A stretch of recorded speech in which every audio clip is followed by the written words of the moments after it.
Thank you. Thank you. We have any skydivers here tonight? Oh, good. You're in for a hoot. I was privileged to work on a documentary about Arizona Airspeed, which is the world champion formation skydiving team.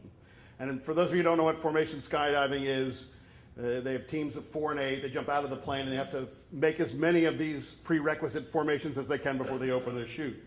So it's a lot like playing Twister while falling to earth at 120 miles an hour. Now, the documentary itself wasn't all that interesting because all the action happens at 10,000 feet. And when you get down on the ground, it's more like, hey, Tom, remember, it's left hand red before right foot blue. But I got really involved in the skydiving subculture. I met a woman who was a pilot for Qantas. And her favorite thing to do was to get on the plane when she was going to fly it with her parachute and watch the faces of the people in first class as they started to wonder why the pilot had a parachute. What did she know that they don't know? There was a dancer from the Los Angeles Ballet who would do these amazingly beautiful movements in the sky, you know, when they're weightless and free fall. There were guys playing a game called skyball where they would hit the ball back and forth like tennis as they fell. And it actually got banned in a lot of drop zones because these guys would get so competitive they would ignore their chute alarms and pull really late. These people just lived and breathed skydiving, and when they weren't skydiving, they were in the bar watching videos of people skydiving. And that's where I first saw a video of somebody bouncing. That's their word for it. It's not hit or crash or die, it's bounce, because English is a very flexible language. After spending a lot of time with them, you start getting a little Stockholm syndrome going.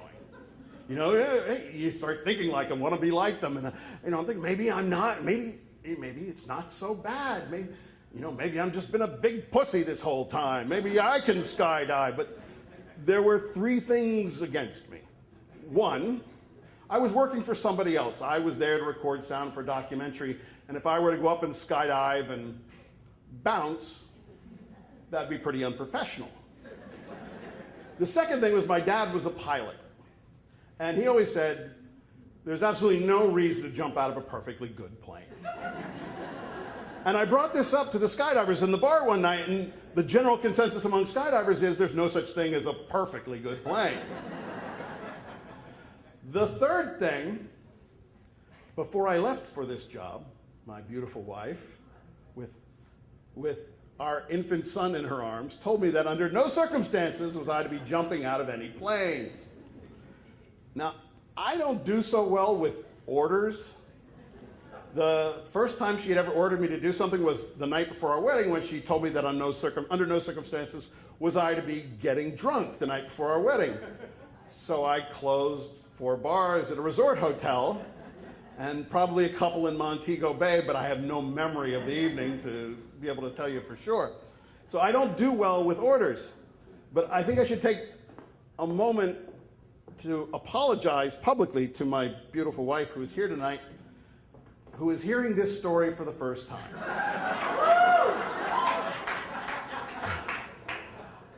On Friday of the job, the producer came to us and said to the crew, hey, listen, we don't have anything to do this afternoon, and we don't have anything to do until early this evening, so if you want to skydive, now's the time. So I thought about it for about 2 seconds, and I said the same words that start any great story, what the fuck? I went and signed up to skydive, and you have to sign an initial, and sign an initial, and sign an initial, and you have to take a quick class, which is like, this is a plane, this is a parachute, this is the ground, and you have to do a tandem parachute first, and that's where they mount a instructor on your back, and you get to jump in a very dignified manner out of the plane. So the one thing they didn't think about was, who is going to jump with me? You see, Parachutes have weight limits. As if on cue. Thank you for punctuating that particular mark. So they needed to find a licensed parachute instructor who could jump with me, who was under the combined weight limit of the parachute, and who also hadn't started drinking at 3 o'clock on a Friday. So while they went off and tried to find somebody, I had the one thing you don't want in a what the fuck situation, and that is time to think. So I'm standing there, it's been a few hours since I made the decision. The adrenaline is surging through my veins, they're burning. I'm sweating, I'm panting, my guts are in a knot, I've peed like 11 times. And I start to think, oh, my beautiful wife, our little baby, my dad's words of wisdom. And in comes the guy who's gonna jump with me, and he's about 5'3", 80 pounds. And he looks like a tweaker just off a 3-day meth binge. And I'm thinking maybe this is the universe saying to me, don't do this. But then I think, when am I ever going to have this opportunity again? Maybe this is the universe's way of saying, let's go grab life by the cojones. Let's do this. Let's go. And I get all psyched up like a frat boy on coke, and I'm like, let's light this candle, let's go, let's go, let's go, let's go, let's go. And I put on the goggles, and I put on the helmet, and I put on the strap, and we're walking out to the plane.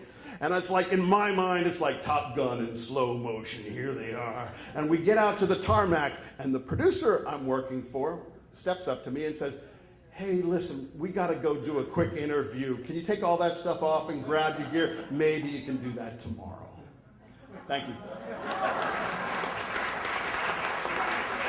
Thank you for that.